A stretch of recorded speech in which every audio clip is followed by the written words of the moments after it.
नाज़रीन, बिस्मिल्लाहिर्रहमानिर्रहीम। नाज़रीन, अस्सलाम वालेकुम। आपकी खिदमत में अपने एक नए व्लॉग के साथ हाजिर खिदमत हूँ। नाज़रीन, आज का मौजू जो है वो निहायत अहम है। यानी इलेक्शन शेड्यूल भी अनाउंस हो गया और इलेक्शन कैंपेन भी शुरू हो गई।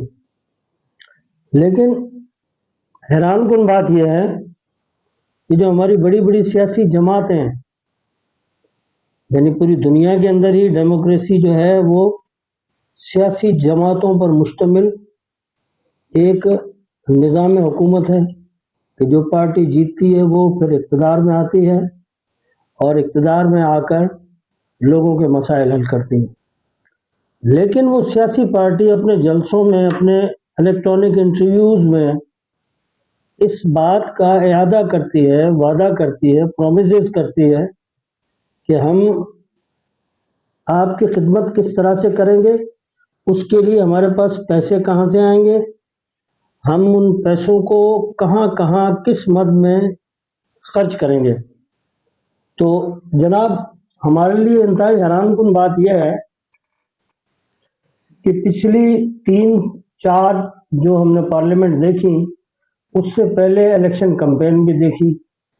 यानी वो वादे जो इंतहाई नामुमकिन नज़र आ रहे हैं वही किए जा रहे हैं और लोग भी उन्हीं को लाया जा रहा है जो 15-20 साल में अवाम की तवक्कात के मुताबिक जो डेवलपमेंट होनी चाहिए थी। यानी अगर हम अपने पड़ोस के ममालिक को देखें तो वो सारे 5-6% की रफ्तार से ग्रोथ करते हुए आज एक मजबूत और मुस्तहकम मकाम पर पहुंच चुके हैं। लेकिन अलमिया कि हमारे लीडरान जो है वो अपनी ख्वाहिशात के मुताबिक, अपनी दानिश के मुताबिक, जो उन्हें अच्छा लगता है वो फैसले करने पर तो तवज्जो भी देते हैं, अवाम के बड़े बड़े जलसों में वादे भी करते हैं। यानी मोटरवेज बिछा दी जाएंगी, तनख्वाहें डबल कर दी जाएंगी और नए घर बनाकर दे दिए जाएंगे, नए ब्रिजेस बनेंगे। ठीक है जनाब, बहुत अच्छी बात है। लेकिन जो बेसिक ह्यूमन डेवलपमेंट के अंदर किरदार अदा करती हैं चीज़ें, मिसाल के तौर पर अगर हम कहें कि मौजूदा जो हमारा इक़्तिसादी बहरान है वो किन किन चीज़ों पर मुश्तमिल है, तो जनाब एनर्जी की शॉर्टेज और एनर्जी का महंगा होना, इसका हल कोई बताने के लिए तैयार नहीं कि हम किस तरीके से एनर्जी की कीमतों को कम लेके आएंगे, या जो बहरानी कैफियत से जो हम गुजर रहे हैं, या पूरा खिता हमारा जो गुजर रहा है, ख़ास तौर पे रेड सी ये रास्ता और ये हुर्मस की पूरी जो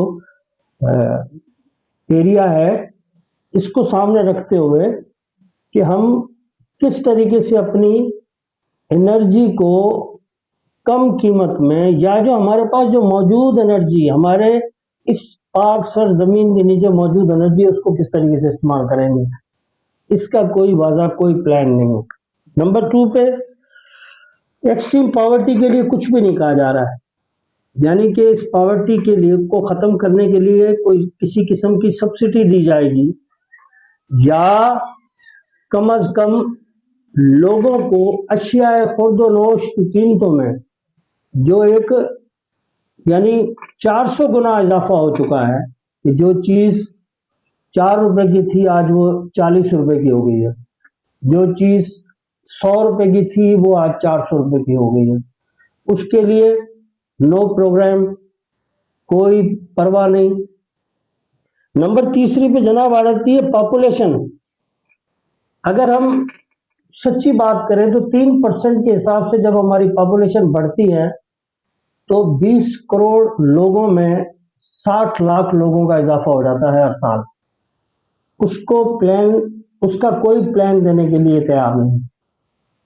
यानी जो भी हमारी जमहूरी पार्टियां हैं वो मजीद खर्चे की बात तो करती हैं, लेकिन ये नहीं बताती कि जो कौम 1000 और 1100 अरब रुपया टैक्स देती है, उसके लिए हेल्थ के अंदर कोई सहूलत नहीं है। यानी जब आपकी पॉपुलेशन बढ़ेगी तो स्टैंडर्ड ग्रोथ भी आएगी ना, क्योंकि फूड महंगा हो गया है। जब फूड महंगा हो गया है तो उसके नतीजे में हमें हेल्थ क्राइसिस होगा, और वो बुनियाद है पॉपुलेशन की।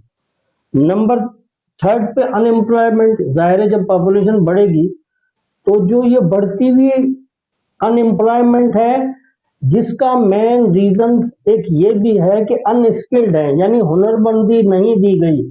पिछले 15 से 20 सालों में कोई ऐसा प्रोग्राम, कोई ऐसा नेटवर्क नहीं बिछाया गया कि लोगों को स्किल कर कर, उनको हुनर देकर उनको अपने पैरों पर खड़ा कर दिया जाता। यानी मदद के नाम पर तो पैसे दिए गए, वो कर्जा बगैर सूद के नहीं दिया गया, ताकि हर शख्स जो है वो अपने आप पर डिपेंडेंट हो जाता और हुकूमतों की तरफ देखने से बाज रहता। नंबर 5 पे जो मैं समझता हूं कि कुछ जो शोबे हैं, यानी हालिया मिसाल सीएम पंजाब साहब की देखते हैं कि जब मैं ट्विटर खोलता हूँ या यूट्यूब खोलता हूँ तो उसमें मुझे वो काम करते हुए नजर आते हैं। तो वो हालांकि नॉन इलेक्टेड सीएम एग्जीक्यूटिव हैं पंजाब के, लेकिन उन्होंने जो ड्रास्टिक चेंज लेके आए, जो रिवोल्यूशनरी चेंज लेके आए पुलिस के अंदर, वो वाज़ा तौर पर नजर आ रही है। मैंने कहा ना, अब लोगों को या चीजों को गेज करने के लिए आपके पास बेहतरीन प्लेटफॉर्म मौजूद है। यानी यूट्यूब आपको हर चीज बता रहा है। उसके बाद जनाब आला, घरों के लिए कोई प्लान, यानी जब से पाकिस्तान बना है उसके बाद से जनाब खान साहब ने तो कहा एक दफा के 50 लाख घर बना के दिए जाएंगे। आप 50 लाख घर ना बना के दें, लेकिन ऐसी झोंपड़ियां जरूर बना दें कि जिसमें एक शख्स रात को ठठरता हुआ सर्दी में आए तो सुकून से सो सके। बात एनर्जी की है कि गर्मियां हमारे इलाका इस ऐसे यानी एरिया के अंदर है, साउथ एशिया के, कि जहां 9 महीने गर्मियां पड़ती हैं। सोलर सिस्टम पे हम तवज्जो देते, विंड पे हम तवज्जो देके गरीबों को कम से कम सस्ती कीमत पर एनर्जी प्रोवाइड करते, ताकि वो अपने तौर पर घर पे बैठकर अपना कोई काम करते। वॉट्स माना हर चीज की कमी फुकदान नजर आ रहा है। ड्रिंकिंग वाटर के लिए अगर हम कहीं जाते हैं तो 1 घंटा हमें उसे लेने में और लाने में, और फिर उसकी कीमत, यानी अगर 100 रुपए का भी एक आप कैन यूज कर रहे हैं तो 3000 आपके पीने के पानी के में चले जाते हैं।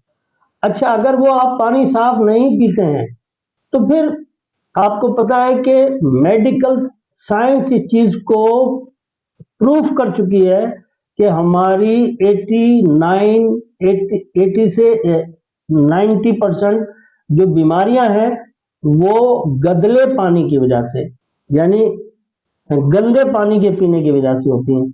मैं देखता हूं कि इसके लिए इलेक्शंस के अंदर कोई आवाज नहीं लगाई जाती कि जनाब जब बरसात में जब फ्लडेड पानी होता है तो कोई उसका स्टोरेज करके उसको क्लीन कर कर लोगों को कम से कम मुफ्त पानी फराहम किया जाए, या ऐसे सेंट्रल एरिया के अंदर 3-4 किलोमीटर की आबादी जो शहरों में खास तौर पे, या जो छोटे शहरों के अंदर हैं तालका लेवल के, कि वहां पर ये वाटर फिल्टरिंग प्लांट लगा दें ताकि लोगों को पीने का पानी मिलता है। तो कहने का मकसद ये है कि जिस चीज की हमें जरूरत है वो हमें नहीं दी जाएगी, और बात सिर्फ क्या है कि जनाब वही नारे, वही बातें जो कभी कंप्लीट ही नहीं होंगे। तो इस पर मेरा ख्याल है कि तमाम सियासी पार्टियों को गौर और फिक्र करना चाहिए कि नेशन किस चीज की नेशन को किस चीज की जरूरत है। इसी के साथ एक कहावत कही गई है कि millions are being dying of medicable wounds, माना हमारी गैर तवज्जो की वजह से, हमारी इलाज की फैसिलिटीज कम होने की वजह से बहुत से लोग मर जाते हैं। तो हमें उस तरफ तवज्जो देनी चाहिए कि जहां हमारा ह्यूमन कैपिटल का लॉस ना हो और हम अपने ह्यूमन कैपिटल को स्किल्डफुल बना सके ताकि वो अपने पैरों पर खड़े हो सके। इसी के साथ अपने अगले व्लॉग तक इजाजत चाहता हूँ, फिर किसी नए मौजू के साथ आपके खिदमत में हाजिर होऊंगा।